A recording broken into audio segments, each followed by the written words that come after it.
Y entonces este es un módulo altamente técnico, pero no por eso no es aplicable a otros contextos diferentes al debate competitivo. Justamente por eso el nombre del módulo, que es conocimiento técnico para el debate competitivo y también formativo.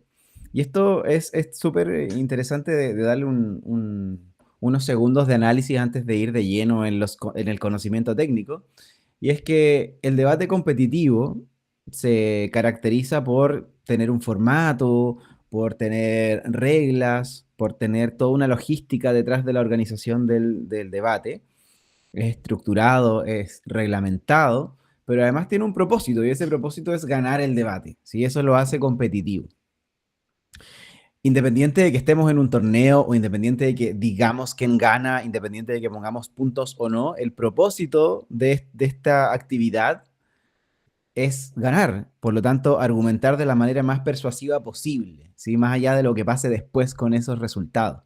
Entonces, por eso el debate competitivo se ha sistematizado en base a las competencias, en base a agrupaciones de personas que les gusta el debate, como el Consejo Mundial de Debate, como equipos de adjudicación de torneos importantes, para profundizar en estas técnicas y finalmente perfeccionarlas y depurarlas y sistematizarlas. Y eso, todo lo que se genera en ese mundo del debate competitivo y que también se nutre de la teoría de la argumentación y de autores muy relevantes en área de argumentación, sirve para enseñar a debatir, enseñar debate en el aula y para todos los propósitos que se puede utilizar el debate en aula. Eso es materia de otro módulo, si no me quiero meter con el módulo de ABP ni cómo utilizarlo directamente en el aula, pero sí conectarlo.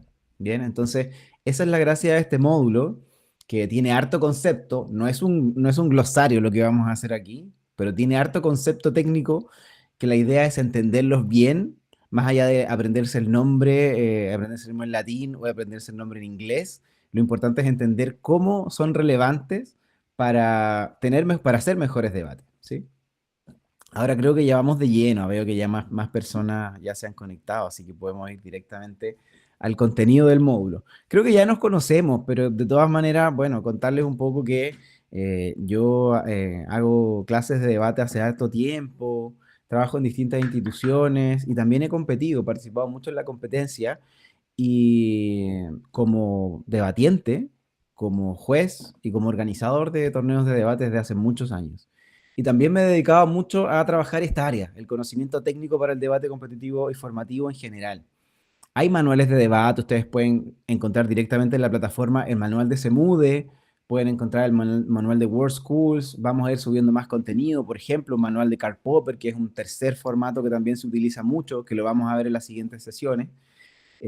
Pero aquí hay más profundización, hay más análisis sobre qué es lo que se debe hacer para, para ganar debates, para hacer buenos debates, ¿sí? Entendiendo ese propósito del debate competitivo. Entonces, desde esa perspectiva, este módulo comienza con una arquitectura del caso y una delimitación conceptual a partir de la emoción. Y esto responde a una pregunta súper simple, que es, ¿cuál es una de las primeras claves para, para ganar el debate, para ganar un debate o para hacer buenos debates? ¿Cuál es el primer paso que tenemos que dar? A ver si ahí lo dicen por el chat o alguien quiere activar su micrófono. Si ustedes les preguntaran, ¿qué es lo primero que hay que hacer para ganar un debate? ¿Cuál sería la respuesta? Los escucho, los leo. Delimitar, definir. Perfecto. Había hay por ahí algunas pistas en pantalla, ¿sí? Encuadrar también puede ser.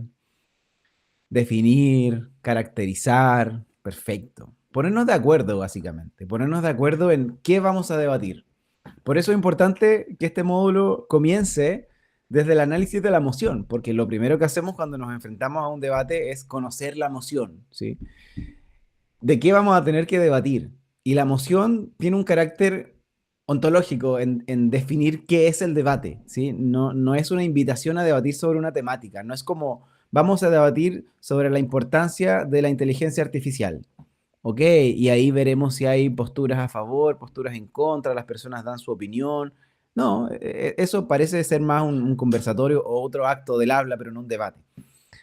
Las mociones, ya hablando de emociones, como si bien podría ser como un sinónimo de tesis, ¿por qué le decimos mociones? Porque las circunscribimos al mundo de los debates competitivos parlamentarios, ¿sí? No voy a entrar todavía en la explicación de los formatos, pero sí entender que cuando decimos moción, estamos hablando de la tesis del debate.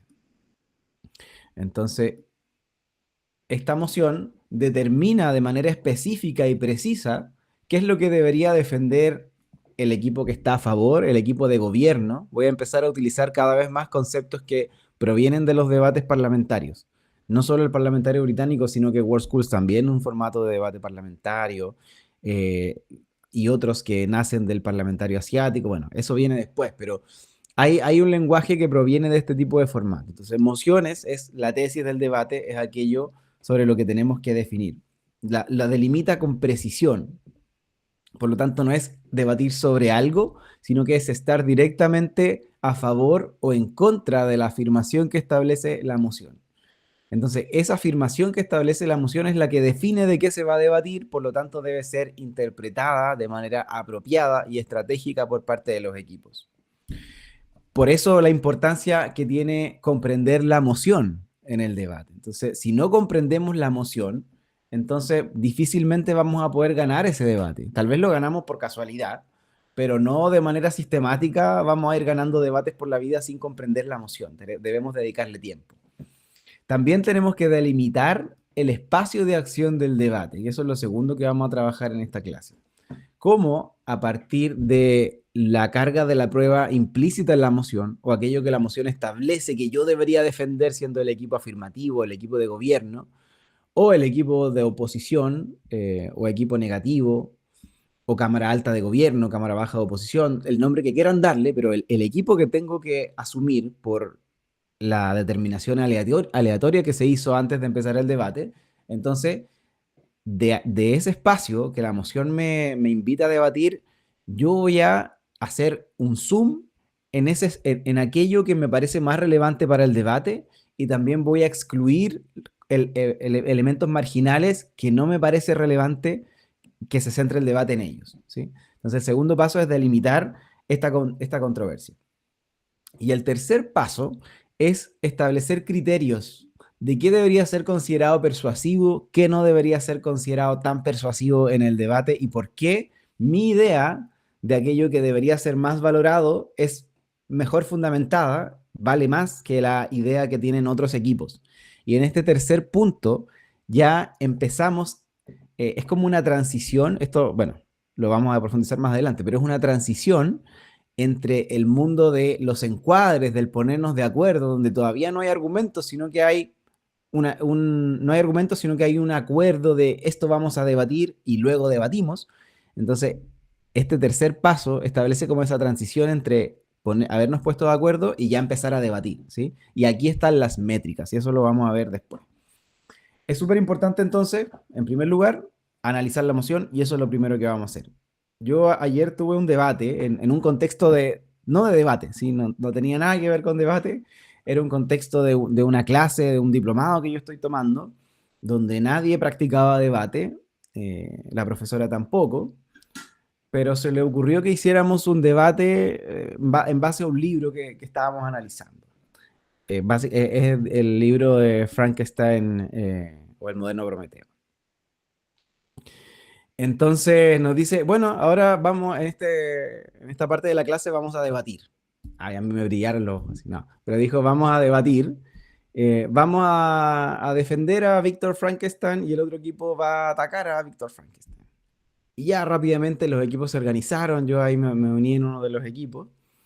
Y la primera pregunta que surge es, ¿defenderlo de qué? O sea, defensa sobre qué criterios, cuál es la acusación, cuál es la tesis que se sostiene en este debate.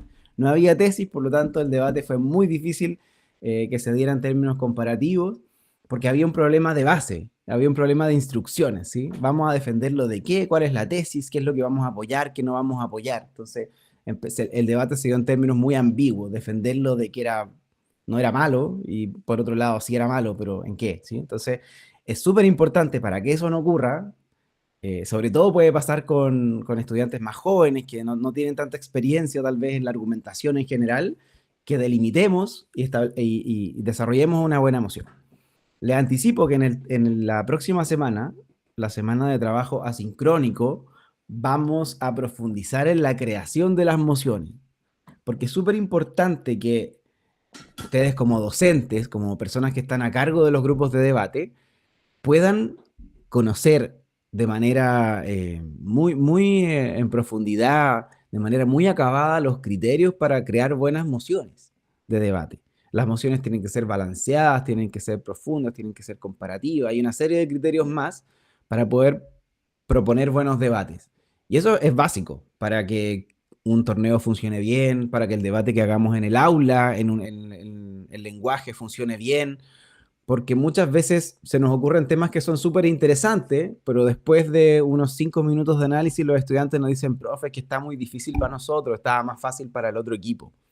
Puede ser, si es que no hicimos el análisis, si no testeamos la moción del debate para que fuera lo suficientemente balanceada, puede pasar.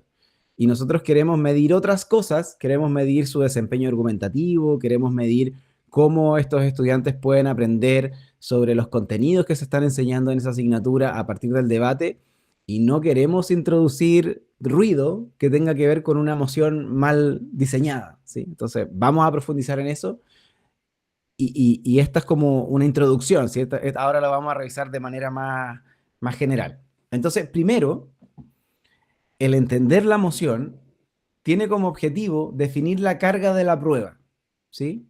Desde el principio hasta el final de este proceso. Este proceso que lo denominamos como la delimitación conceptual, ¿ya? O arquitectura del caso, ambas, ¿sí? Pero es como la delimitación del debate. Muchas veces se le llama encuadre, como que esto todo fuera el encuadre, pero en realidad el encuadre es algo más específico, pero si lo entendemos como encuadrar el debate, está súper bien, no hay ningún problema. Pero lo importante es que en todo este proceso, que es lo que estamos viendo en pantalla, el resultado es finalmente la carga de la prueba, y decir, la moción nos invita a nosotros a defender esto, y nosotros nos comprometemos a defender esto. Y después argumentamos. Entonces, hoy día vamos a ver esa primera parte. Entonces, desde el principio, desde analizar la moción hasta el final de este proceso, vamos a ir avanzando por una serie de pasos. Entonces, primero, para determinar la carga de la prueba, hay una carga de la prueba que se dice que está implícita en la moción. Es decir, de la manera en la que está redactada, esa moción me invita a debatir algo. Muchas veces ese análisis no necesita tanta profundización, no necesita ser un análisis tan sofisticado, y otras veces sí tenemos que invertir mucho tiempo de nuestra preparación en el debate en interpretar qué no quiere decir la moción. Bueno, lo primero que determina la carga de la prueba implícita en la moción es el tipo de emoción. El tipo de emoción se refiere a una nomenclatura que de consenso se establece en los manuales de debate, principalmente en el manual de SEMUDE, y que ya lo pueden encontrar en la plataforma, como les decía, pero eso permea finalmente a otros formatos, y en el mundo del debate competitivo, circuito internacional, es lo que prima, o sea, son los tipos de emoción que se usan. Hay 11 tipos de emoción. Dos en realidad, porque la número 12 son las emociones alternativas, que abarca una serie de emociones que no cumplen con las reglas anteriores. Son hartas, ¿ya? Eso también es algo que vamos a ver más adelante en el módulo. Hoy día vamos a ver algunos ejemplos.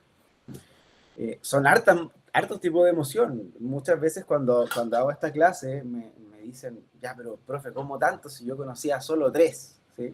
Hace algunos años se hablaba de la emoción de política, de hecho y de valor, después se agregaron las de análisis, después las de actor, y así empezaron a agregarse tipos de emociones, y ahora llegamos a 12 y probablemente esto siga avanzando, ¿sí?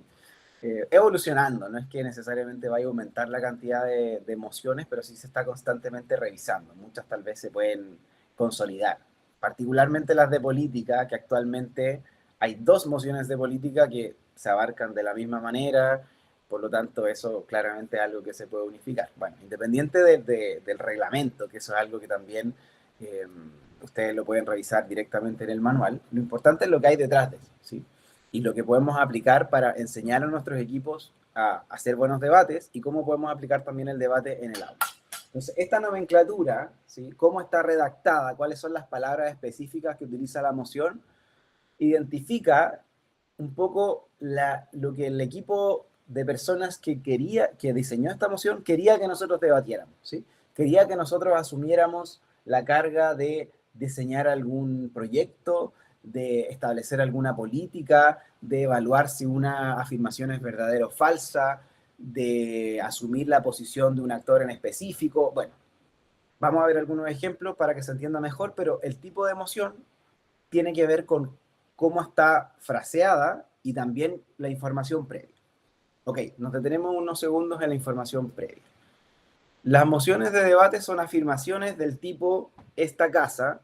Esto yo sé que ya lo vieron en el módulo con Natalie. O sea, esta casa básicamente es una indicación de que nosotros, como equipo X, asumimos esta posición. O sea, decir, esta casa prohibiría el consumo de drogas.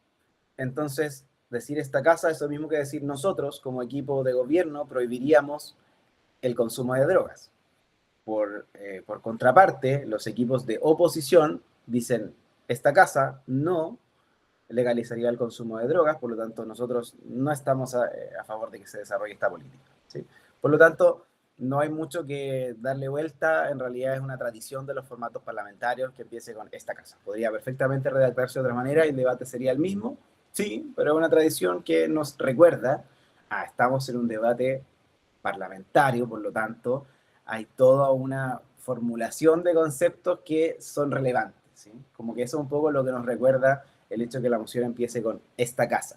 Y esta casa generalmente se abrevia con EC. Entonces, en muchos de los ejemplos que vamos a ver hoy día va a salir EC legalizaría las drogas. O sea, esta casa legalizaría las drogas, por ejemplo.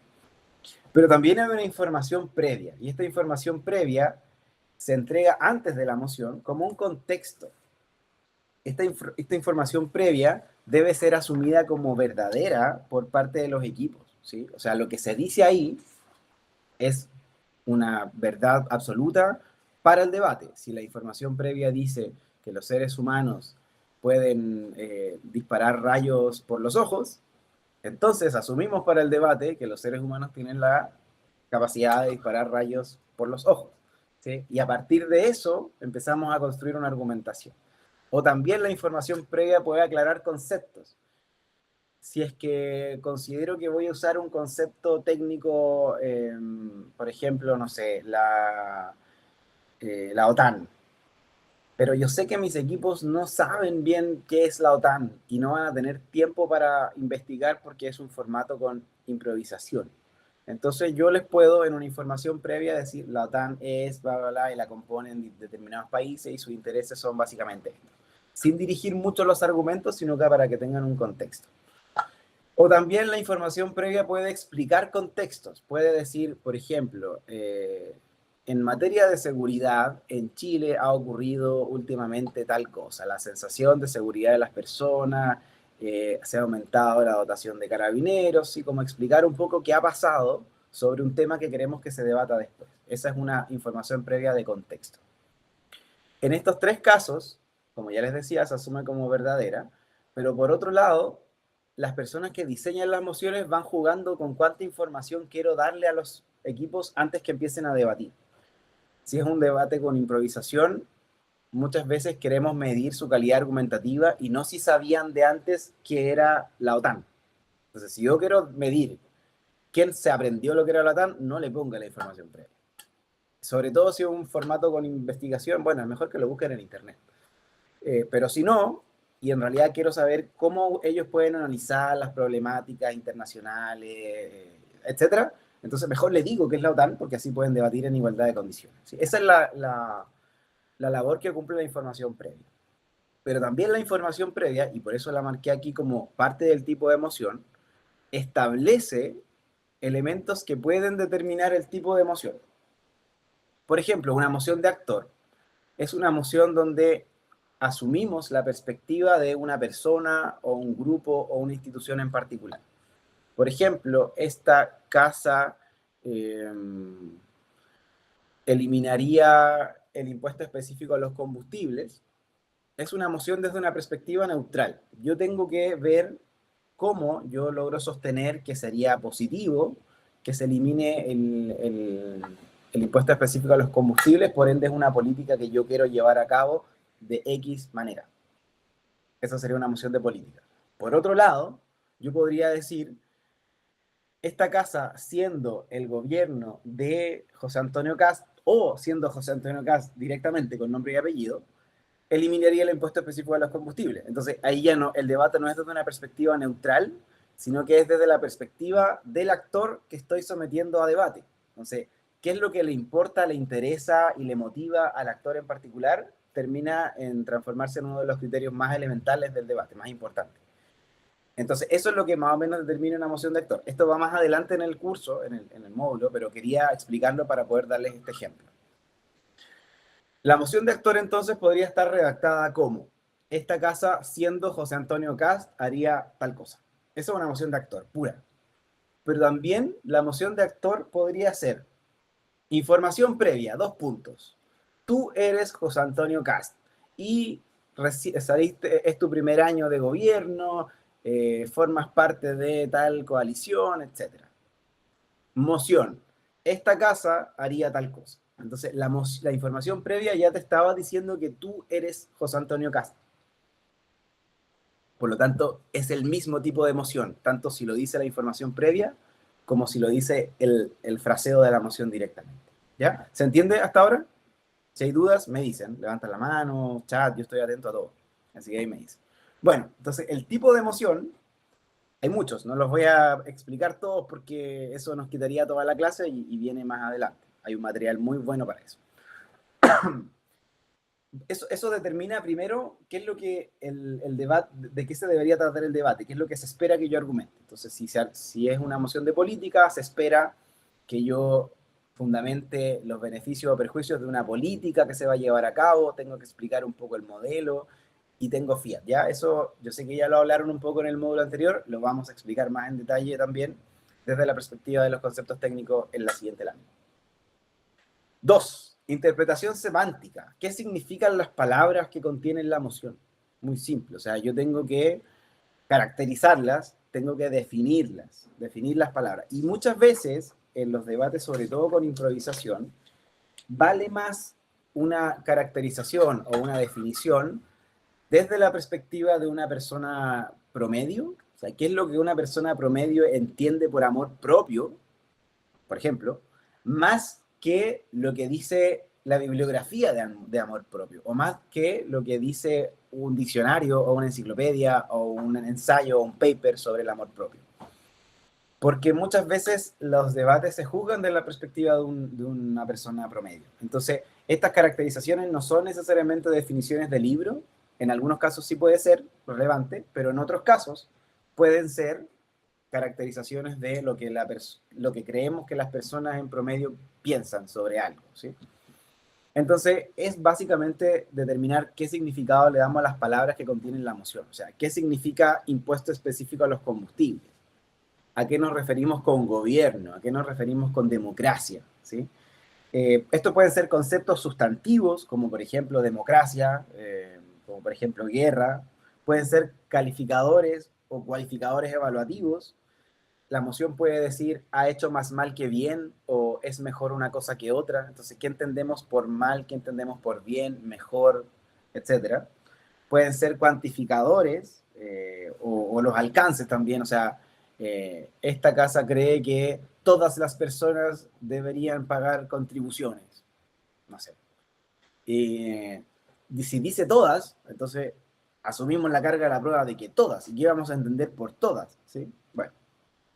O pueden ser relaciones entre los conceptos, bueno, pero básicamente, ¿cuáles son los significados que yo le atribuyo a las palabras que contiene la moción en particular?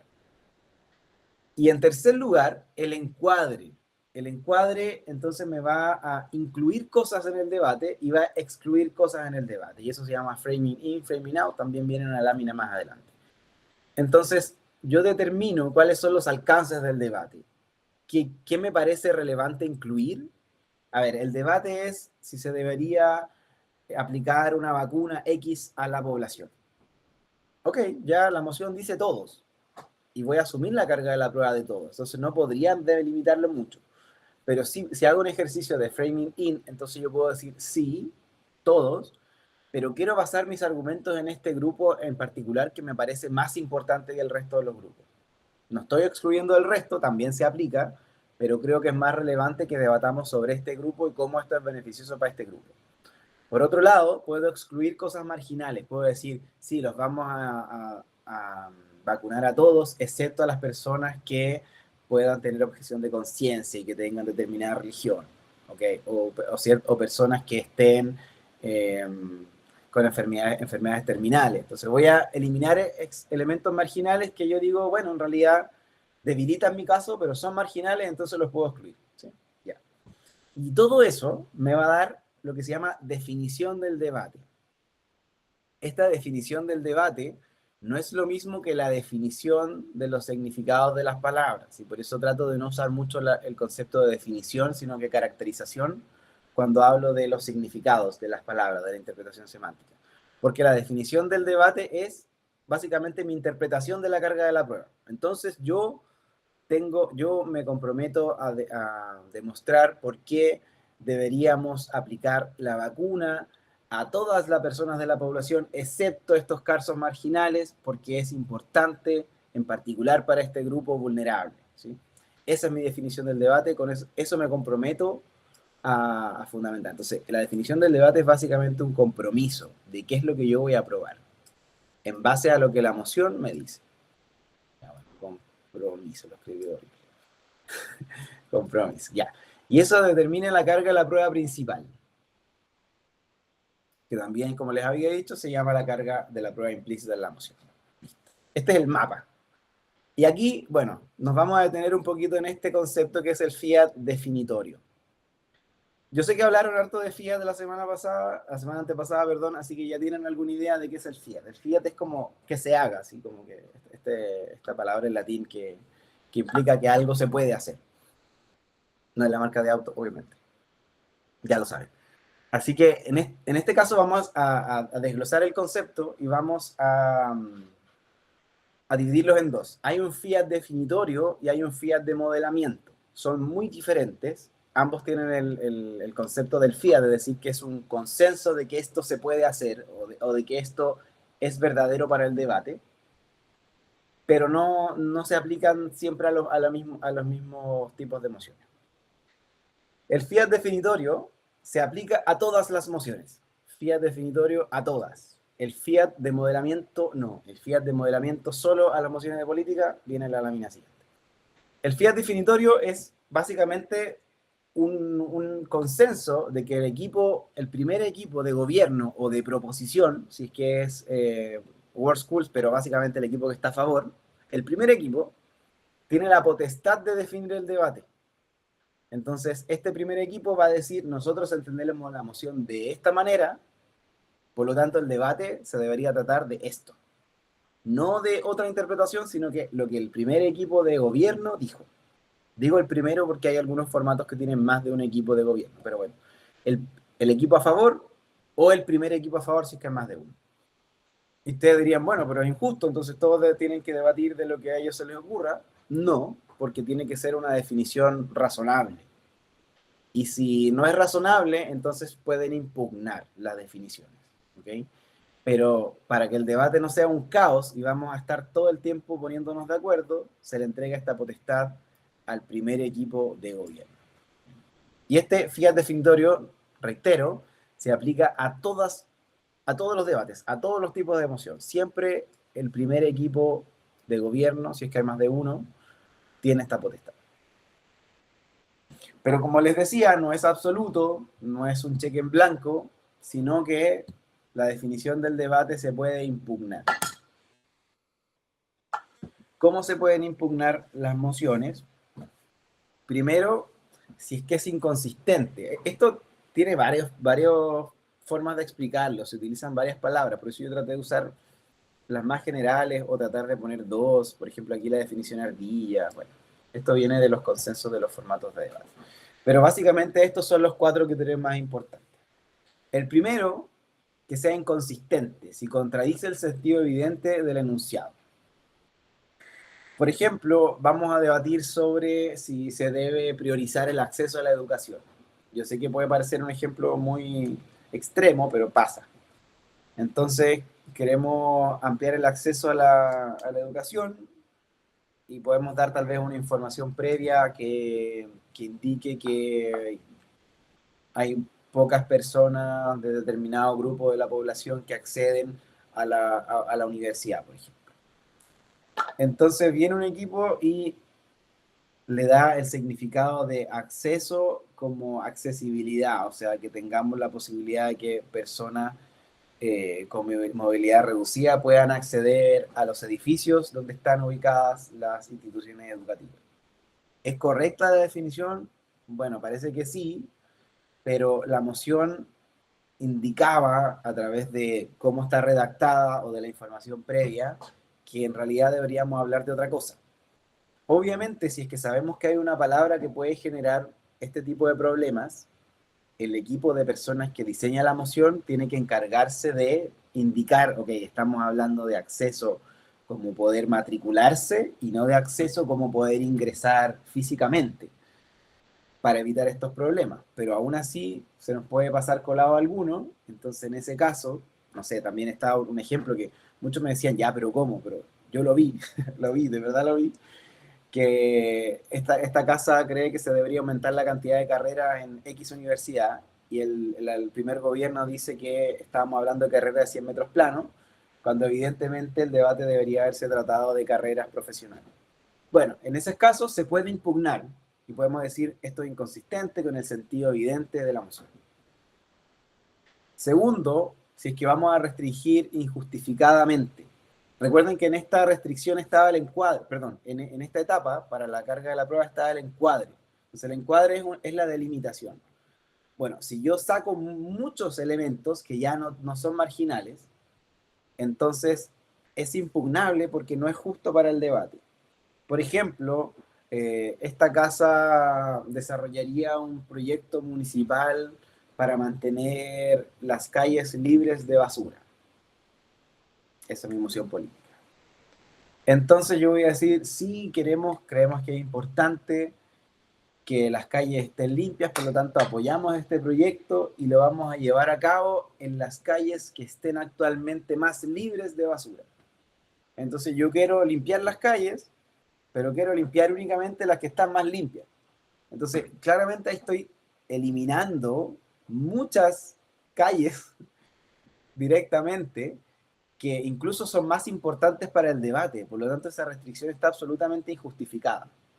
Distinto sería si es que yo en esta misma moción dijera, ok, sí, creemos que es importante mantener las calles limpias, por lo tanto vamos a llevar a cabo este proyecto que se va a hacer de determinada manera, pero no nos vamos a meter en los terrenos que están muy cercanos a, por ejemplo, basurales o los terrenos que están muy cercanos o a los terrenos industriales, por ejemplo, porque eso responde a competencia de otra entidad. Ya, ok, si lo logro justificar, puede ser, pero si no está justificada, entonces es impugnable. ¿Vamos bien hasta el momento? Vamos bien, vamos a hacer un ejercicio pronto, así que atención ahí. Ya, perfecto, vamos bien. Tercero, que la definición sea tautológica, ¿sí? O que tenga una distorsión tan evidente que la moción entonces se comprueba a sí misma, por ende es evidentemente cierta y no hay ninguna forma de estar en contra de eso.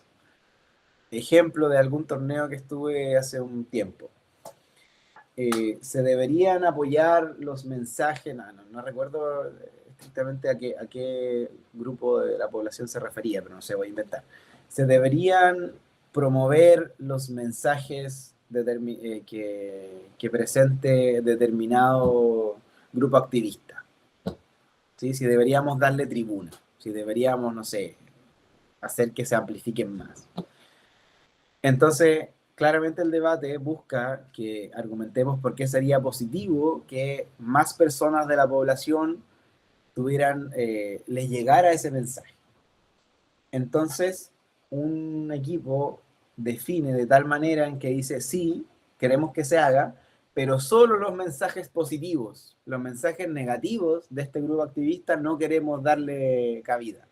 Y eso es totalmente autocomprobatorio, porque si estoy diciendo que solamente los mensajes positivos van a causar un beneficio, entonces se prueba a sí mismo. Entonces, claramente ese debate se trataba de todos los mensajes, independiente de que le asignemos a priori una valoración positiva o negativa. Por último, está la evasión ardilla, que sería una definición en la cual estoy huyendo, ¿sí? Me da miedo, no sé por qué le pusieron ardilla, pero bueno, me da miedo la carga de la prueba, entonces digo, no, no me la puedo con esto, entonces necesito bajar la carga de la prueba para poder tener alguna posibilidad de argumentar en el debate. Y esto está relacionado con las anteriores, ¿sí? Puede ser una mezcla de varias. Pero ejemplo claro de definición ardilla. Esta casa lamenta los influencers o el surgimiento de los influencers. Entonces, yo estoy en oposición, yo no lo lamento, yo creo que son buenos los influencers, y para eso voy a definir influencer como una persona exitosa, que gana mucho dinero, que trabaja cuando quiere y que por ende tiene una vida de ensueño.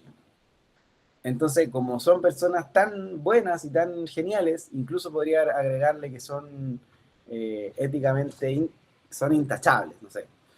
Si yo le doy todas estas características positivas al actor que finalmente tengo que defender, resulta súper difícil estar en contra. Claramente esa definición no solamente es ardilla, sino que también es inconsistente porque una persona promedio sabe que un influencer, si bien puede ganar mucho dinero y puede ser muy exitosa, no es una carrera fácil y no todos lo logran, etcétera, ¿sí? Bueno, en materia de debate, pero si le doy una connotación o una caracterización tan maravillosamente positiva, pero que no se condiga con la realidad, entonces estoy evadiendo mi carga de la prueba porque no me puedo hacer cargo de defender a los influencers como son realmente, sino que tengo que inventar un concepto idealizado. ¿Bien? Ok, aquí un pro tip. Las definiciones vagas. No quería tacharlo, quería destacarlo. Las definiciones vagas también aparecen por ahí en los reglamentos. Bueno, más allá del reglamento, a veces las definiciones no son malas, sino que no hay definiciones solamente, o son definiciones muy escuetas. No sé, vamos a definir auto eléctrico como un auto que no usa gasolina. Ok, ya, pero podrías profundizar un poquito más, decirme cuál es su rendimiento, cuántos kilómetros puede andar, tiene o no tiene emisiones, es realmente, no sé, muchas otras cosas que podríamos decir. Entonces, cuando esas definiciones no son completas, no hay que impugnarlas, sino que se pueden aprovechar para que otros equipos las complementen. ¿Bien? Entonces es importante que le transmitan a sus estudiantes que, que cuando otro equipo no define bien, no necesariamente hay que impugnarla, sino que hay que decir, bueno, esta definición merece que nosotros la profundicemos más y bueno, se añadirá a lo que el otro equipo había dicho. ¿Bien? La impugnación es cuando cuando las definiciones son inválidas. Ok, ¿cómo llevamos todo esto al aula? Es importante que hagamos siempre esas bajadas. Tal vez la técnica no aplica de manera tan directa con los conceptos que estamos utilizando acá. Inmediatamente le doy la palabra a Patricio. Tal vez no vamos a ocupar los mismos conceptos, no vamos a decir definición ardilla, no vamos a impugnar las definiciones tal vez porque no tienen ni la experiencia en el conocimiento de las técnicas nuestros estudiantes porque no son debatientes de torneos, sino que son estudiantes que recién están conociendo la disciplina y está súper bien. Entonces, en ese sentido, esto obviamente hay que simplificarlo y decir, es importante que nos pongamos de acuerdo sobre qué vamos a debatir y esos acuerdos deben ser razonables y lo más importante es desde la perspectiva de una persona promedio. Este ejercicio de que los estudiantes piensen en cómo una persona promedio pensaría que es esto es súper valioso desde la perspectiva del pensamiento crítico. Porque muchas veces estamos acostumbrados a que si nos preguntan por algo, vamos directamente al significado de la bibliografía y eso está súper bien, o sea, eso tiene otros beneficios más allá del debate o de hacer este ejercicio de realidad. Pero el pensar desde la perspectiva de personas promedio ayuda mucho a que valoremos la persuasión de los argumentos. O sea, Si es que yo digo algo que es intuitivo para las personas, probablemente sea más persuasivo. Entonces, hagamos este ejercicio de que nuestros estudiantes, ya, yo sé que en algunos casos es súper bueno decirle, ya, usted no sabe qué significa esta palabra, bueno, vaya al diccionario, vaya a la enciclopedia, vaya a la biblioteca y saque un libro. Súper, maravilloso. Pero también podríamos hacer este ejercicio de, ya, ¿qué piensa usted que cree que significa esta palabra del conocimiento general que tienen? Ya, preguntémosle a un compañero, ¿qué piensa usted que significa este concepto? ¿Lo ha escuchado alguna vez? ¿Sus papás lo han utilizado? ¿En qué contexto lo han utilizado? Ir construyendo desde la perspectiva de la realidad también ayuda mucho a desarrollar otras habilidades que tienen que ver con básicamente poder caracterizar desde el conocimiento general, desde el conocimiento intuitivo, ir entendiendo cómo la lógica de los actores es relevante para la argumentación. O sea, yo argumento no en el vacío, sino que argumento porque beneficia a alguien en particular. ¿Sí? Bueno, eso es súper importante desde la perspectiva de las definiciones. Ahora sí, Patricio. Tengo una consulta. Lo que pasa es que, bueno, obviamente yo comprendo que el espíritu jamás es enseñarle a los estudiantes que hagan definiciones mañosas, ¿no? Ardillas o que sean injustificadas y todo. Pero, ¿qué Ya. pasa en la práctica si, supongamos, un equipo hace una definición que es ardilla o medio ardilla, ¿cierto? Que es un poco mañosa y pongámosle que en ese caso ese equipo, en base a esa construcción de ese caso, pongámosle que gana el debate, que el otro equipo definitivamente lo hace mal. Pero ¿hasta qué punto es justo que el juez o que el jurado decida que esa definición estuvo mala si es que el otro equipo jamás hizo la acusación, jamás la impugnó, si el otro equipo le siguió la corriente? Ya. ¿Hasta qué punto es justo que el jurado diga, no, esa definición fue restrictiva, pero el otro equipo no lo acusó? ¿Qué pasa ahí? Claro. Sí, yo creo que hay varios puntos de análisis con respecto a tu pregunta. Muy buena pregunta. O sea, lo primero es que los jueces muchas veces se equivocan, por eso tenemos que trabajar en formar cada vez mejores jueces. En segundo lugar, es importante que como coach, como capitanes de equipo, no incentivemos a hacer definiciones ardilla, que no digamos, ah, pero mira, la quinta acepción de la palabra significa algo totalmente contrario, por lo tanto viene el factor sorpresa, te saco la cartita bajo la manga y te gano. No, así no funciona el debate, pero entiendo a qué te refieres. ¿Qué pasa cuando otro equipo lo plantea y tal vez mis estudiantes no supieron impugnar, no tuvieron los elementos, no se acordaron o no pensaron que era importante impugnar? Bueno, en ese caso, primero, tal vez me voy a meter un poquito en materia de adjudicación, que es otro módulo, pero bueno. Primero, los jueces, las personas juezas no son amebas, o sea, pueden intervenir hasta cierto punto en el debate. Por lo tanto, una persona jueza no debería hacer ganar a un equipo cuyos argumentos se sostienen sí o sí en definiciones inválidas, en definiciones impugnables. Si es que mis argumentos no funcionan sin estas definiciones, ese equipo debería perder, porque hay un problema de base. Pero no siempre ocurre que los equipos que presentan definiciones impugnables pierdan, porque a veces los argumentos igual funcionan con otras definiciones. Igual funcionan, por ejemplo, con las definiciones que impugnó la contraparte, o igual funcionan con las definiciones que el jurado cree que una persona promedio tendría.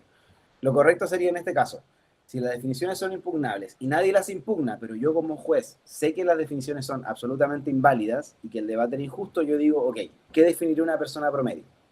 Si lo que definiría la persona promedio sigue dándole validez y persuasión a los argumentos, entonces, bueno, está bien que ese equipo gane.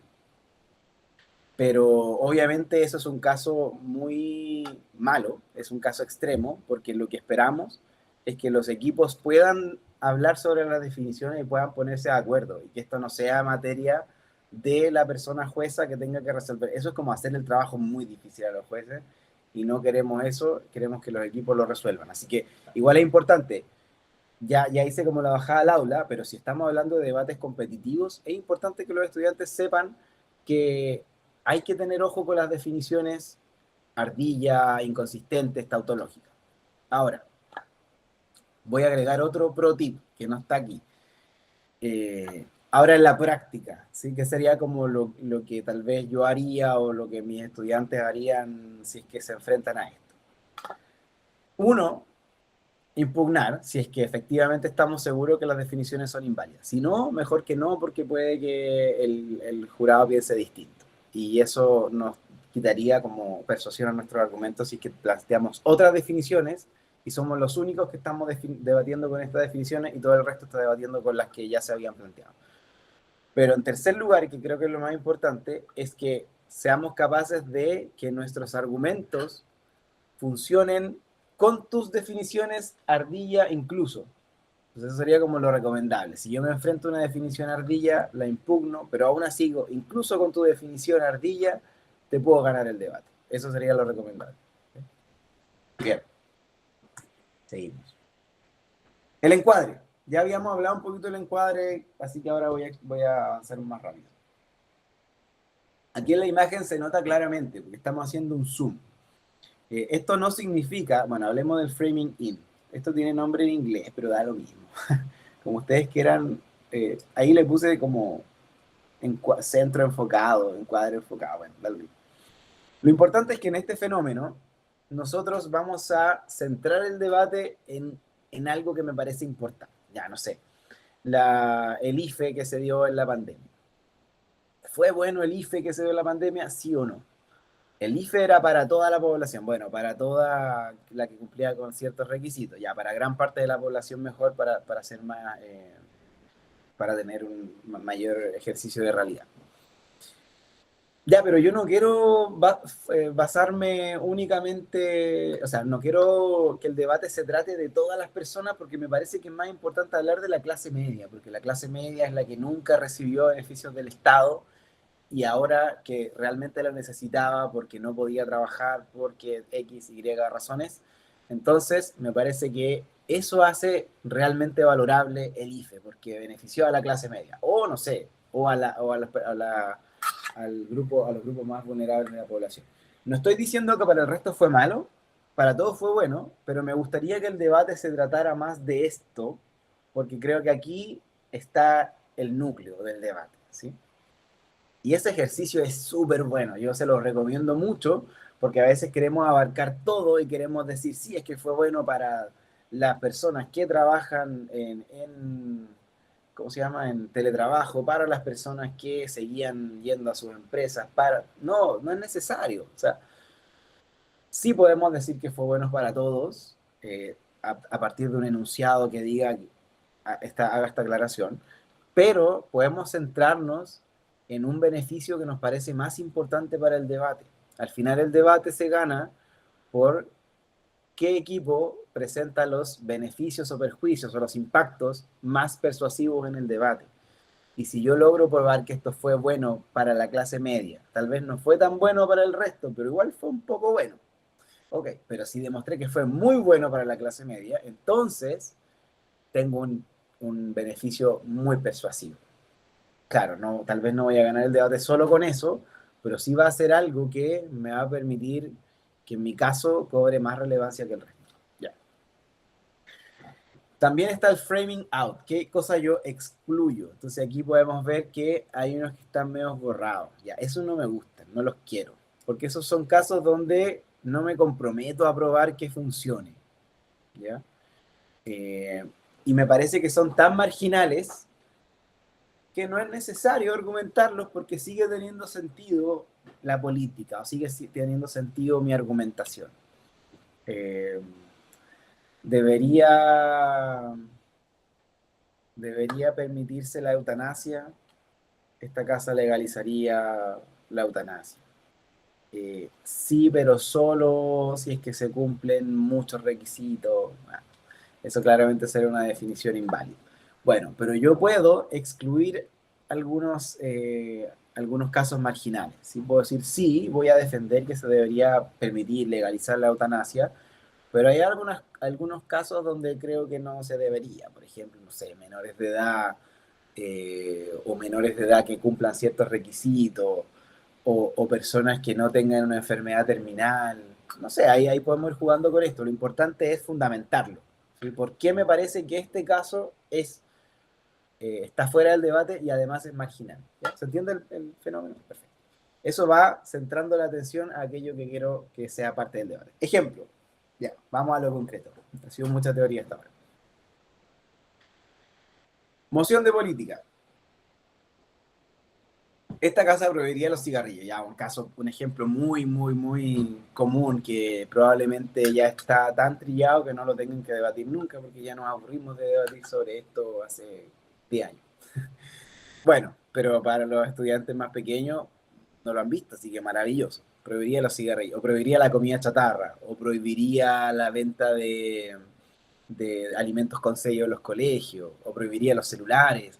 Cualquier elemento que queramos establecer alguna política que la prohíba tiene más o menos el mismo efecto. Bueno, esto es una moción de política porque es una acción que cambia el estado actual de las cosas. Eso es lo que define una moción de política. Entonces aquí nosotros vivimos en un mundo donde no están prohibidos y vamos a hacer algo para prohibirlo, básicamente.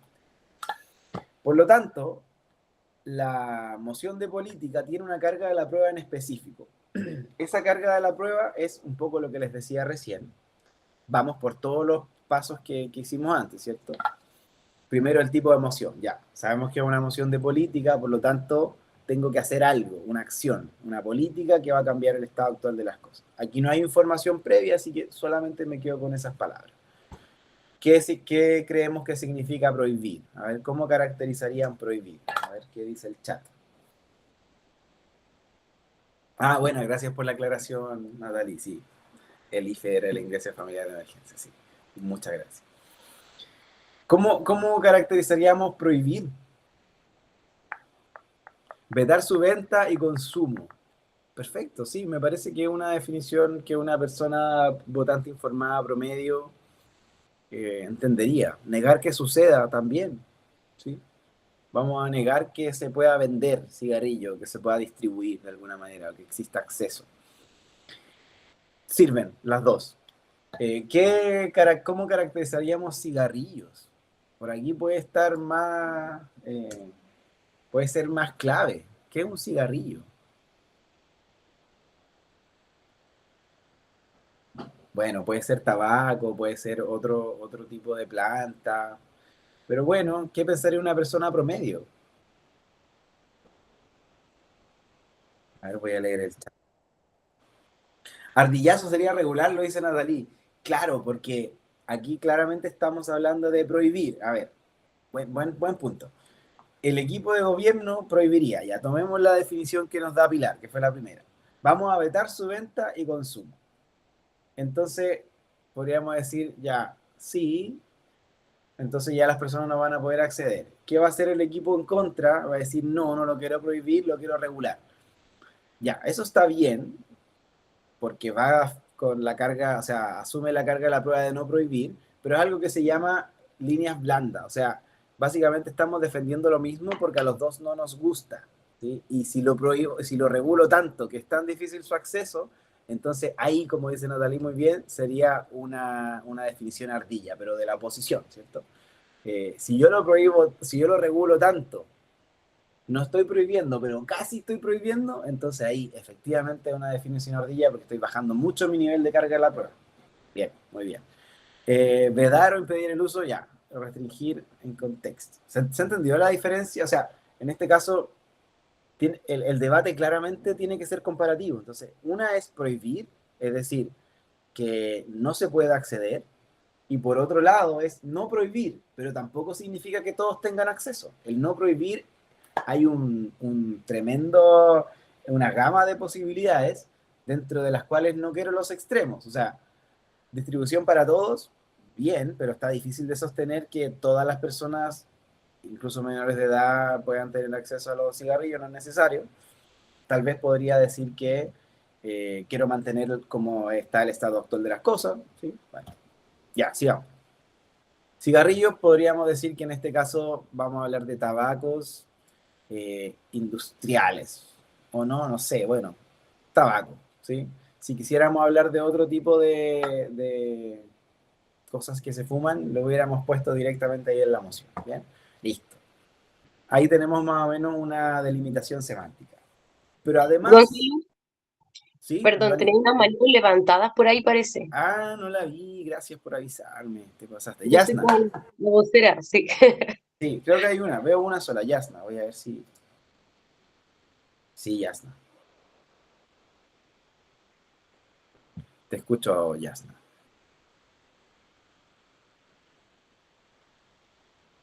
¿Estás por ahí?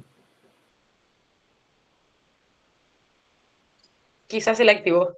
Tal vez se la activó. Bueno, Yasna, si quieres intervenir, ahí voy a... Perdí de vista un poco la ¿Me videollamada, escucha? pero ahora estoy atento. Yasna, Ahí sí, sí. ahora te escuchamos. No, es que iba a opinar acerca de la moción anterior, pero ya, o sea, más bien iba a hacer una pregunta, pero ya fueron un poco resueltas. Sí, pero si quieres puedes hacerlo igual, podemos volver.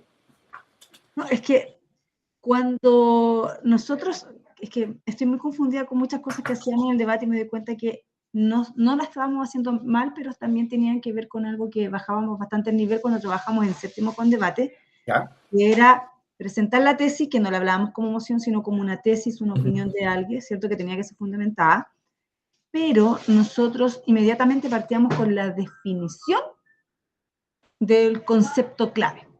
Ya.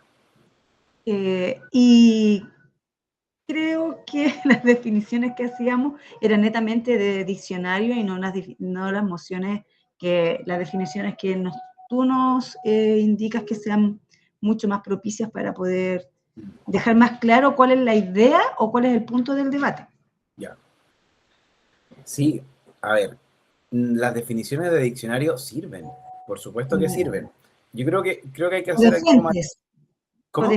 o de alguna fuente que Sí, específicamente hable acerca del tema de cuando hay mucha investigación, cuando hay arte, eso se puede ayudar cuando hay una amplia investigación acerca de temas como, por ejemplo, hasta el año pasado que la prohibición de los celulares estaba como lejana en nuestro país en los colegios. Entonces existía una tesis donde se planteaba que se debería prohibir el uso de los celulares en los colegios y nosotros hablábamos acerca de desde las normativas que habían, pero que aquí en Chile no las teníamos. Entonces era un poco entre fácil y difícil el que estaba a favor de la tesis de la prohibición, ya. tenía mucho más contenido que el que no podía negarla. El Porque que la se podía basaba en negar. la ley. Directamente. Exactamente. Ya. Claro, ya, bien, bien, hartas cosas que comentar. Sí. Primero, sobre las definiciones de fuentes oficiales versus las de una persona promedio. Sí, Ambas sirven, pero depende del contexto. En este caso, exactamente. yo perfectamente podría decir, cigarrillo lo vamos a definir 2 puntos según lo que dice la Organización Mundial de la Salud. Y maravilloso. Ahora, si es un formato de debate con improvisación, no tengo acceso a esa bibliografía, por lo tanto, lo voy a tener que definir de lo que creo que es. Pero si es con investigación y tengo acceso a fuentes externas, súper bien. Pero en otros casos, incluso si tengo acceso a fuentes externas, el debate no se trata de lo que las cosas significan en la teoría o en la fuente, sino que de qué una persona cree que se trata de eso, sobre todo en las mociones de actor o en las mociones de preferencia. Pero en este caso, si vamos a la moción de política, si tú vas a definir cigarrillos por algún estudio de una universidad o por la Organización Mundial de la Salud, está súper bien. No, no es que esté mal, ¿sí? Ya. Está bien. Sí, es que a eso llegaban los niños, a eso llegaban los niños como la definición de la Organización Mundial de la Salud, en que qué era la prohibición, cuál era el efecto contrario, las propagandas las utilizaban como un elemento argumentativo. Ajá. Sí, lo que sí es bueno hacer, sobre todo cuando tenemos acceso a fuentes externas y empezamos a investigar Internet, es también no complejizar ni tecnificar tanto el debate, ¿sí? El debate no se trata tanto de qué dice la Organización Mundial de la Salud sobre la definición del cigarrillo, sino que el debate más se trata sobre la prohibición. Entonces, ok, tomo esa definición como base, pero no tecnifico el debate en términos de tal vez, no sé, diferenciar los cigarrillos que tienen un componente versus otro componente, porque eso probablemente va a hacer que se pierda el foco del debate, ¿sí? Porque el foco es la prohibición, entonces tendríamos que hablar de las leyes que lo regulan, cómo lo hacen, ¿cierto? Exacto, ¿cómo lo harías? Y justamente vamos a eso, a las leyes o a las campañas que Pero forman no a los parte del modelo efectos, y a los efectos también iría. y a los efectos, Ya. sí. Pero no en sí que el cigarrillo, que es de una planta, que es extraído, que lo que contiene.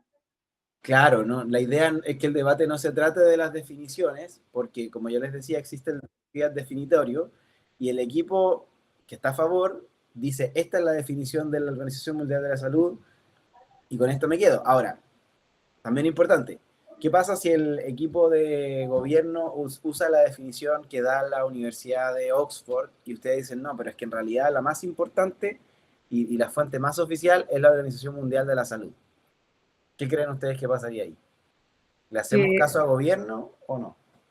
Es que ahí el elemento más grande sería la Organización Mundial de la Salud, me imagino, ¿no? Ya, pero Porque ¿podríamos desde ahí surge impugnar la moción? ¿Podríamos impugnar la definición? a ver, es que ahí estoy enredada, porque, por ejemplo, la Organización Mundial de la Salud, las leyes de un país se basan en la Organización Mundial de la Salud. Sí. Por lo tanto, tendrían que obedecer a la organización. Ya. Entonces, las prohibiciones estarían relacionadas o conectadas con lo que dice la OMS, ¿cierto? Claro. Podríamos impugnarlo entonces. Ya, podría impugnarse si es que son contradictorias.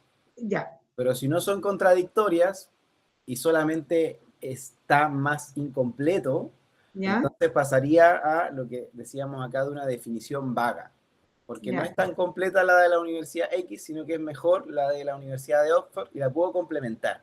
Ya. Entonces ahí tendríamos que utilizar como una tesis que dijera, una prohibición que dijera, porque la organización dice esto y la otra dice esto otro, o solamente colocar una sola. Mira, podemos hacer ambas. Podemos tomar la definición que ya había dado el equipo de gobierno o ¿Ya? podemos complementarla si es que logramos decir que básicamente era una definición vaga. Pero nuevamente el debate no se debería tratar sobre las definiciones, sino sobre la política y sobre sus efectos. Ya. ¿Sí? Perfecto. Por eso digo que es bueno ir a las fuentes oficiales, pero lo más importante es tomarlas como base para finalmente que los argumentos tengan persuasión en base a la carga de la prueba principal y que no sea un debate de definiciones, ¿sí? No, es que mi definición es mejor que la tuya. De leyes. Claro, Basado definiciones en... o leyes. Yes. Claro, la definición que establece determinada ley. Ya. Pero también planteas otra cosa que está relacionada con... ¿Qué más? Había una segunda pregunta. ¿Cómo era la...? Bueno, no sé si con eso respondo lo que había preguntado. Sí. ¿Sí? Sí. Muchas gracias. Gracias a ti. Ya, voy a explicar. Ah, no, Antonella. Antonella, cuéntanos. Hola Gonzalo, hola a todos. Hola. Me surge una duda a propósito de lo que estaba diciendo Yasna, y es que tú decías hace un momento que siempre tenemos que pensar desde la perspectiva de una persona promedio, ¿cierto?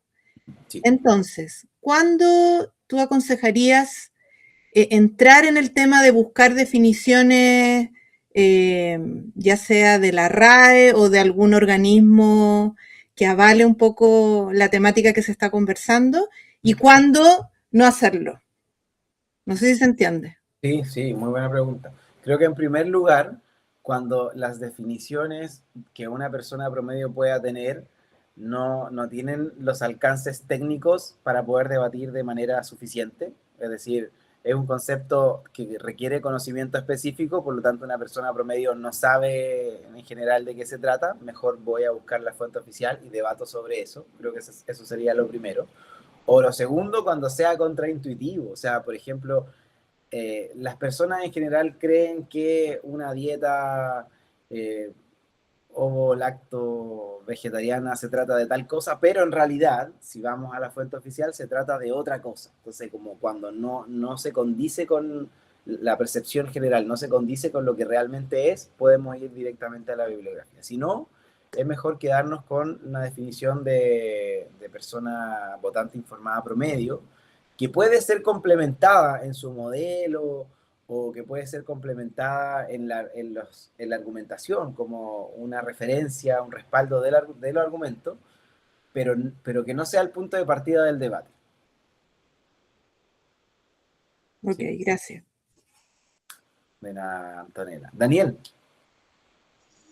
Hola Gonzalo, ¿cómo estás? Mira, yo entendí todo lo que tú en las definiciones. Yo creo que también la hemos escuchado a las colegas que me han antecedido antes. Creo que es fundamental que que no solo pueden basarse, por ejemplo, en una fuente empírica, porque lo que pasa es que tú nunca vas a saber preparar una definición según fuente antes.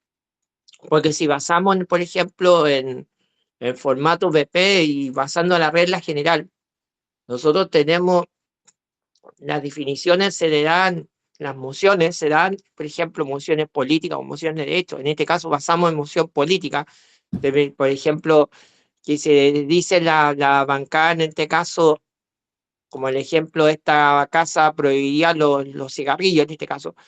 Algunos podríamos poder decir ya, esta casa, por ejemplo, una persona promedio, esta casa regularía el uso el consumo de cigarrillos. Porque podemos abarcar, podemos cambiar un poco la óptica de la moción, porque si dicen bien, ya prohibiría, van a decir ya, esto se puede decir como por ejemplo, como definiciones, y ya, de acuerdo con diferentes organismos, y también en contexto, por ejemplo, la Organización Mundial de la Salud, o por ejemplo, si lo basamos en contexto nacional, en Chile, por ejemplo, el Ministerio de Salud, o, por ejemplo, en la ley del tránsito que se dice, se prohibía el consumo de cigarrillos. ¿Y por qué? Porque pasa este tipo de consecuencias, una porque hace mal a la salud, porque puede provocar cáncer, etcétera, etcétera. Eso es lo que dice una persona particular promedio. Creo que también, y no sé, no me quedó un poco claro lo que dijeron también, cómo, no me quedó un poquito claro y creo que tú me pudieses aclarar, Gonzalo, es cómo se puede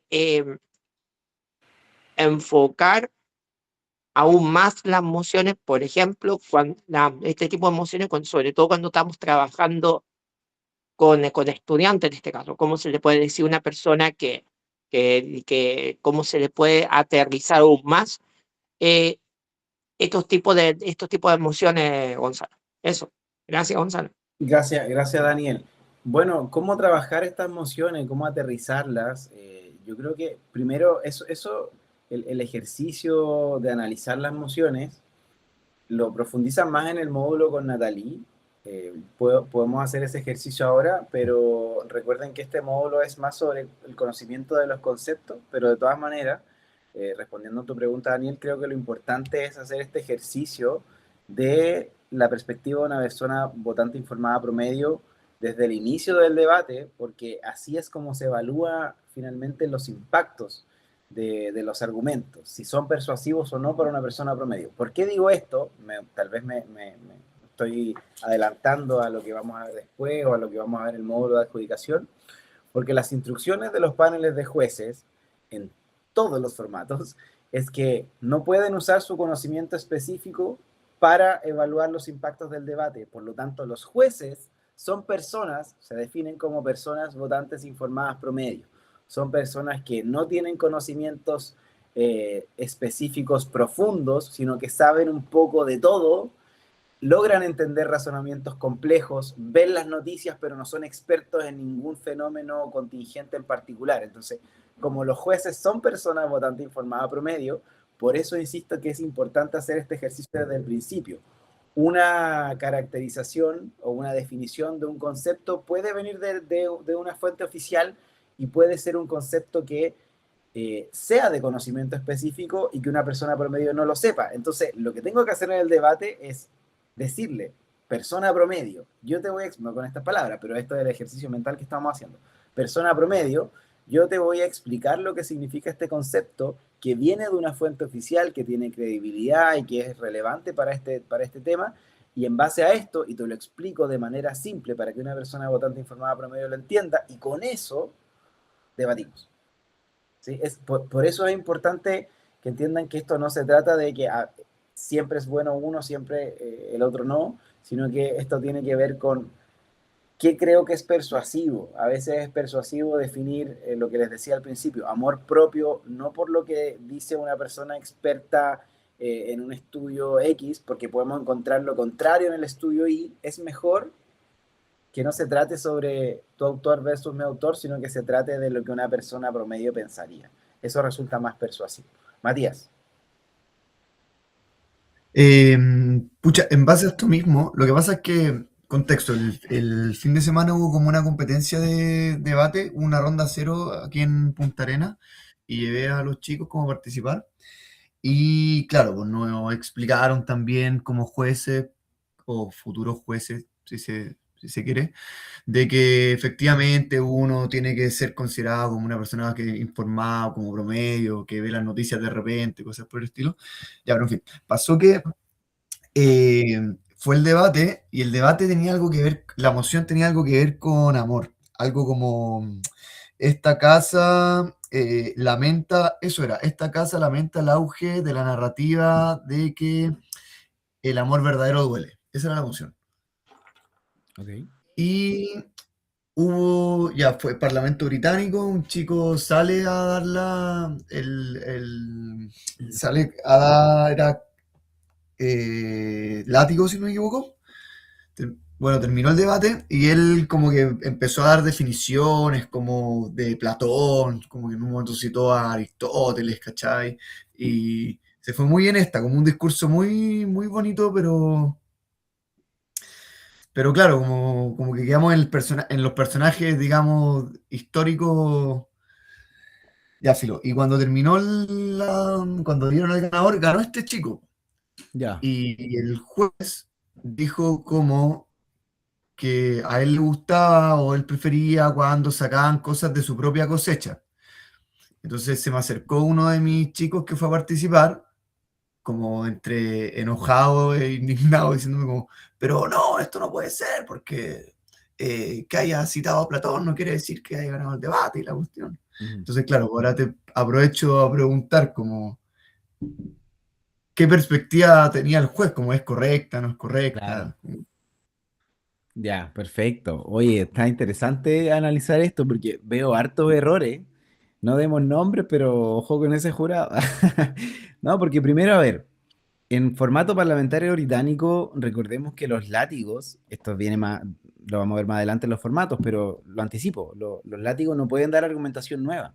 Los látigos solamente pueden analizar aquello que ya se ha dicho en el debate. Por lo tanto, presentar definiciones nuevas o argumentos nuevos o caracterizaciones nuevas no debe ser considerado. Es igual a cero, no es como que no haya dicho nada. Si no es análisis de algo que ya se había dicho antes, si no puede ser adorno retórico que no tampoco debería ser considerado persuasivo. No se anula, pero no es considerado persuasivo. Entonces hay un problema desde el formato. Por otro lado, que haya dicho que le gusta cuando hacen cosas de su cosecha, también no se trata del debate de qué le gusta o qué no le gusta al juez particularmente. A mí me encanta cuando presentan métricas de principio en vez de métrica utilitarista, pero no por eso va a ganar, porque no se trata de lo que a mí me guste. Entonces ese sería como el segundo error. Y el tercero, que no creo que sea un error, sino que tal vez es un criterio de ponderación mal usado, bueno, sí es un error, pero depende del debate. A lo que voy es que eso depende de cómo se haya dado el debate, no necesariamente está mal. Eh, claro, si caracterizamos amor verdadero desde lo que una persona promedio cree que es el amor verdadero, estamos súper bien porque básicamente hablamos que a una persona promedio le duele, ¿sí? Entonces es coherente con el mundo en el que se mueve el debate. Ahora, si lo caracterizamos de acuerdo a lo que dice un filósofo, no es que esté mal, porque si bien una persona promedio tal vez no sabe lo que dice el filósofo, pero sí puede explicarlo de mejor manera, puede explicar de mejor manera los fenómenos que ocurren al momento de enamorarse o no sé, el dolor, etcétera. Por lo tanto, sí puede ser relevante para el debate. Eso no significa que sean excluyentes. Ahora, si la caracterización de amor verdadero es una caracterización de un autor X, pero no se condice con lo que las personas creen realmente, creo que es menos persuasivo porque el debate versa sobre si duele o no duele, y eso no le duele al filósofo, sino que le duele a la persona promedio, a la persona común y corriente, ¿sí? Entonces ahí hay que ponderar qué es más relevante y depende de cómo se ha dado en el debate. Yo creo que no se trata tanto si una vale más que la otra, sino que de qué manera se usa en el debate para darle persuasión a los argumentos. Por eso creo que no necesariamente estuvo mal, pero lo otro sí, ojo con eso. Eh, pero bueno, por eso estamos en formación siempre de jueces. Matías, no sé si te respondo la pregunta con eso. Sí, sí, Caleta, yo también creo que tiene mucho que ver con el formato, digamos, cómo funcionó en torno a como el objetivo de cada orador en el Parlamento británico. Digamos. Sí, el Vale. parlamentario británico es un formato difícil al principio, así que sobre todo porque hay poco tiempo de preparación, porque tiene muchos elementos técnicos que hay que aprender, etcétera. Pero bien, o sea, lo importante es el ir experimentando distintos formatos. De todas Bien, maneras, oye, no muchas nos gracias. queda tanto tiempo. Sí, dime, Matías. No, no, muchas gracias. Eso. Perfecto, gracias a ti. Seguimos entonces. Ok, rápidamente entonces, aparte de el tipo de emoción y de la delimitación semántica, las mociones de política siempre incluyen en la carga de la prueba un modelo, siempre, siempre, siempre. No se olviden de eso. Por lo tanto, si yo voy a prohibir los cigarrillos, tengo que explicar cómo se va a implementar esta política, cómo los voy a prohibir a través de una ley, que es lo que hablábamos recién. ¿Es suficiente la ley o tal vez necesito que exista una campaña de concientización, de divulgación de la ley? Necesito que existan mecanismos de fiscalización, necesito que existan campañas, no campañas, sino que mecanismos para pues, tal vez poder tratar a las personas adictas, etcétera. ¿Sí? ¿Qué es todo lo que necesitaría yo para que esto finalmente sea exitoso? Si yo explico cómo lo voy a hacer, luego viene el último paso, que es el más importante, que es decir por qué sería beneficioso, porque sus causas presentarían beneficios, o porque sus causas representan la persecución o la consecución de algo que es deseable para la sociedad. Entonces tengo que explicar de qué se trata, cómo lo voy a llevar a cabo, que sería el plan de acción, que en realidad los formatos ahora lo conceptualizan como el modelo. El modelo, generalmente aquí en Chile lo hemos llamado siempre plan de acción, pero bueno, sería lo mismo, modelo y plan de acción. Pero es básicamente el cómo yo lo voy a llevar a cabo. ¿Qué tan eh, explícita, qué tan detallada debe ser esta explicación del modelo? Bueno, depende del debate. Si el debate requiere que mi modelo sea muy bien explicado para que tengan sentido mis argumentos, bueno, le dedico tiempo. Hay veces donde las mociones de política no requieren tanto modelo, no requieren que modelemos tanto. No sé, por ejemplo, esta casa cambiaría el color de la moneda, pintaría la moneda de color rojo. Bueno, el modelo sería tomar unos tarros de pintura y pintarlo, ¿sí? Son más las implicancias las que cobran relevancia en ese debate, no tanto el modelo. En este caso, en la prohibición de los cigarrillos, sería ambas, como que igual es importante decir cómo lo vamos a hacer para que luego los efectos, las causas tengan, los beneficios de las causas tengan sentido, o sean persuasivas en realidad. Ya, y aquí existe un fiat de modelación. Ojo con este fiat porque solamente existen las mociones de política. No hay fiat de modelación en otras mociones. Y esto permite asumir que la política se puede realizar. Es decir, la prohibición de los cigarrillos sí se podría hacer. No tendría sentido que en el debate digamos, no se puede porque los políticos nunca votarían a favor de esto. No se puede porque los políticos están todos comprados con las empresas tabacaleras. No sirve porque entonces pierde el sentido. Si es que efectivamente fuera imposible de llevar a cabo, mejor no diseñemos esa moción y no hagamos que los estudiantes pierdan el tiempo debatiendo sobre eso. Entonces, hacemos este consenso de que sí se podría hacer. Eso no implica que sea bueno, o sea, que sea bueno y positivo, beneficioso, es materia del debate, pero sí es viable, ¿sí? Listo.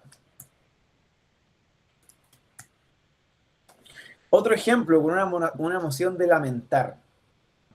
Una moción de lamentar, por ejemplo, esta casa había dado una recién. Aquí sale una. Vamos a esta. Esta casa lamenta la inteligencia artificial.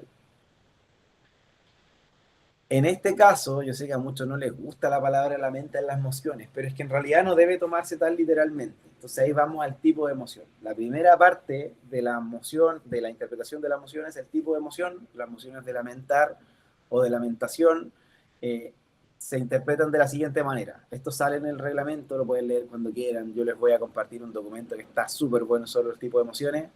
No es necesario que se lo aprendan de memoria, pero bueno, para que entendamos el fenómeno. Se entienden cómo vamos a argumentar que el mundo sería mejor si es que aquello que lamentamos nunca hubiera existido. Listo. Esa es la interpretación de consenso de las emociones de la mente. No es una cuestión emocional de lamentar, ponerse a llorar, arrepentirse, no.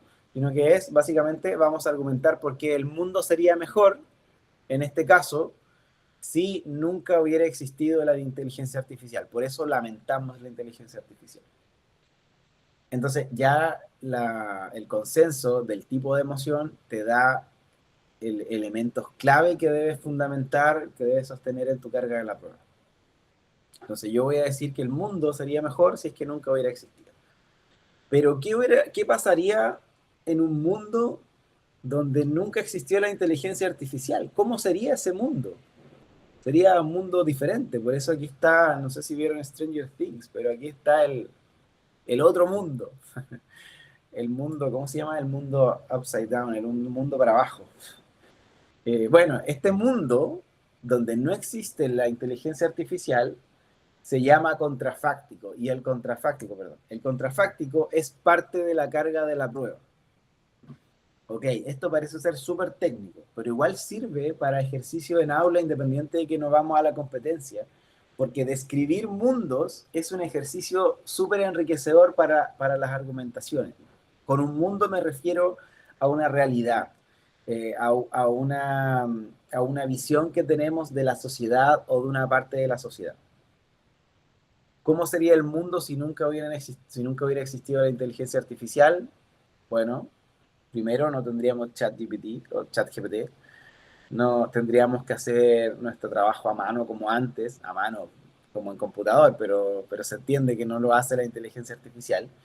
Y todos los alcances y todos los beneficios que tiene la inteligencia artificial no existirían, y todos los perjuicios también no existirían.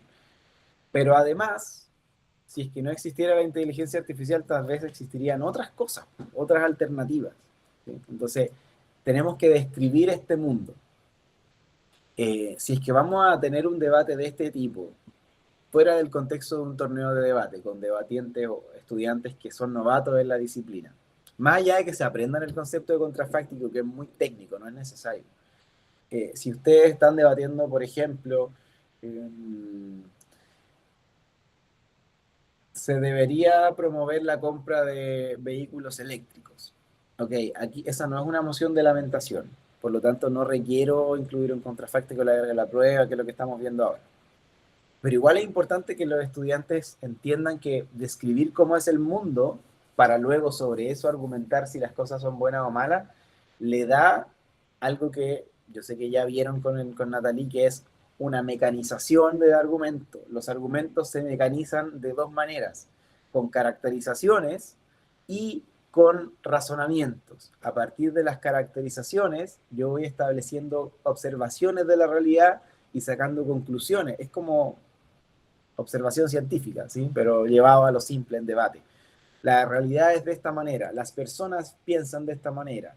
Por lo tanto, creo que a las personas les importa tal cosa y eso implica que yo empiezo a establecer razonamientos y conclusiones a partir de cómo veo el mundo. Eso es súper interesante para desarrollar habilidades de pensamiento crítico.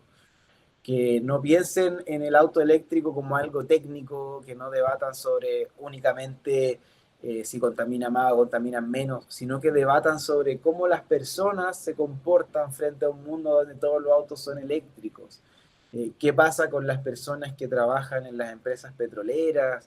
¿Qué pasa con las personas que no tienen un lugar donde enchufar sus vehículos? Que piensen de cómo es el mundo realmente. Sirve mucho para desarrollar pensamiento crítico a través del debate. Por lo tanto, no piensen que este concepto del contrafáctico solamente sirve para los debates altamente técnicos, que sí lo es, pero no solo para eso, sino que podemos llevarlo al aula y podemos trabajar incluso con estos contrafácticos desde otra perspectiva.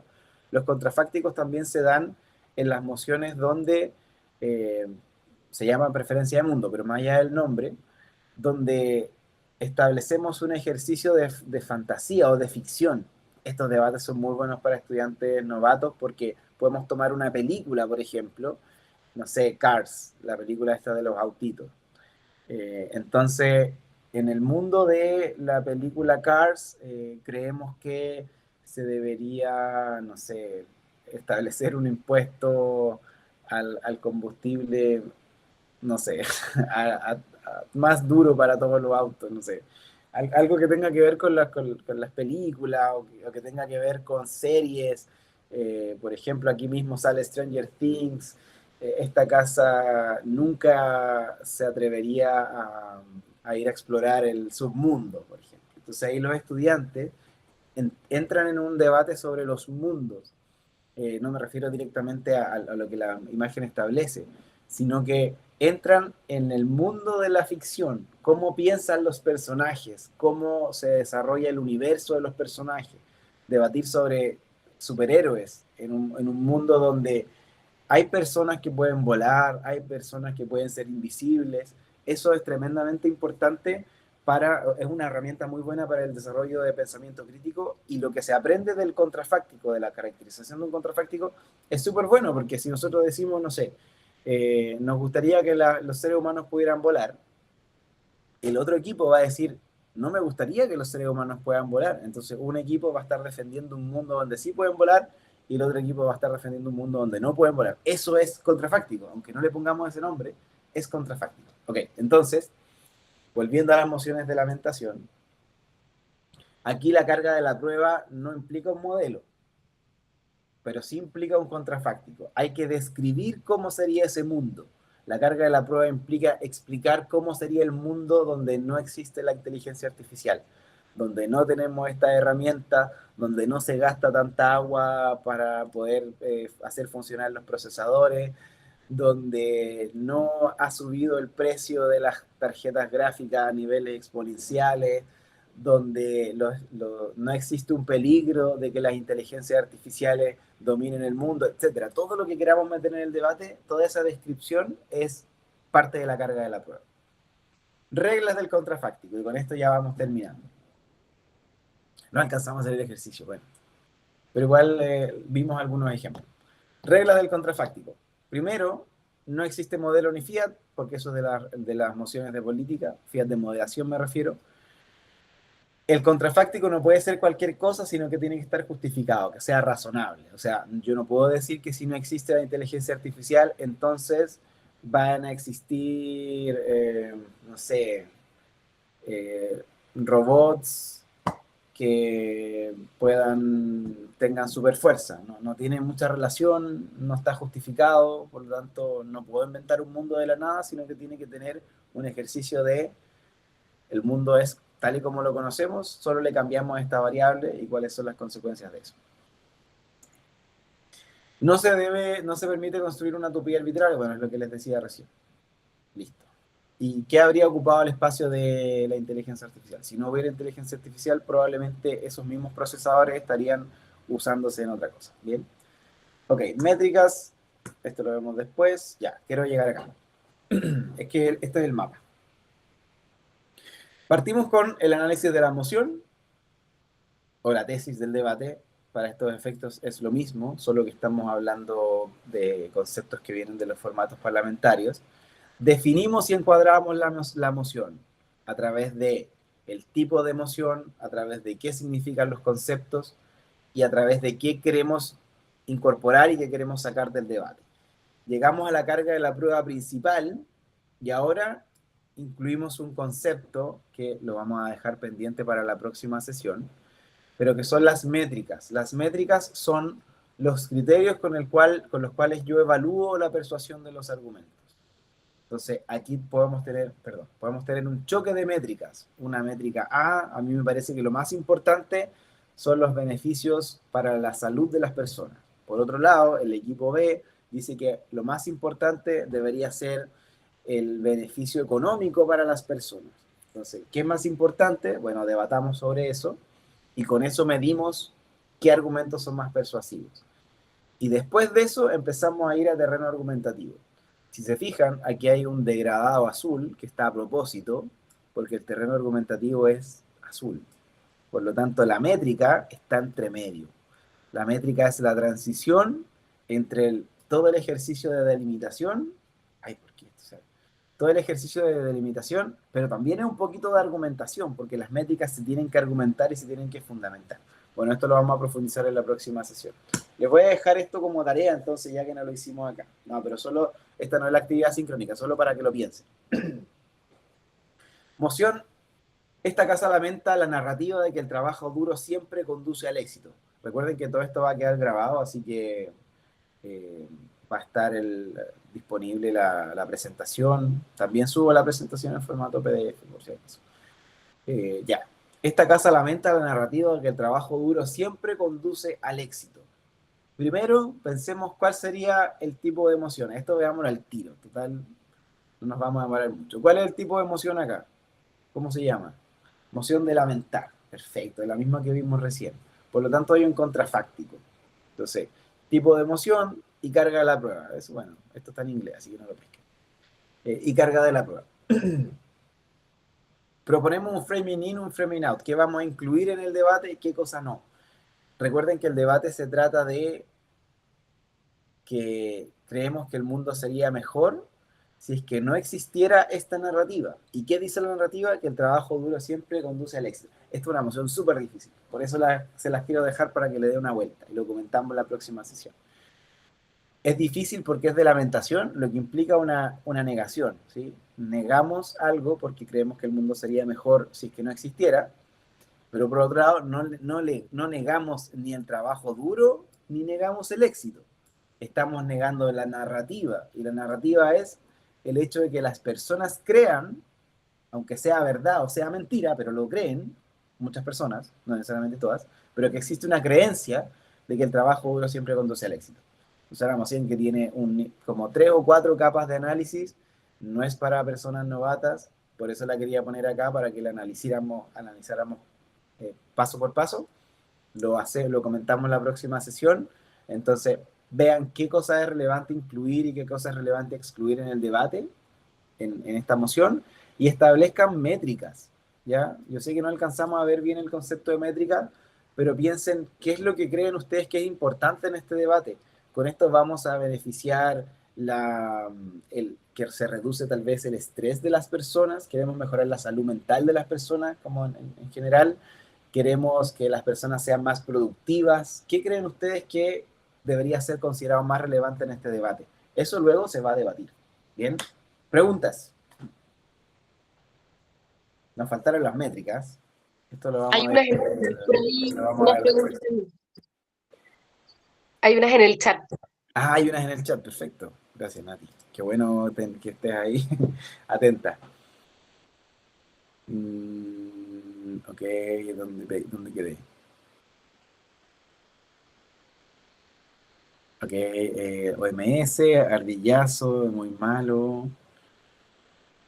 Te la leo, mira, Pilar Fernández, la última dice, la carga de la prueba sería lo que conlleva el trabajo duro, Sobre esto. aspectos positivos y negativos. La carga de la prueba sería lo que conlleva el trabajo duro.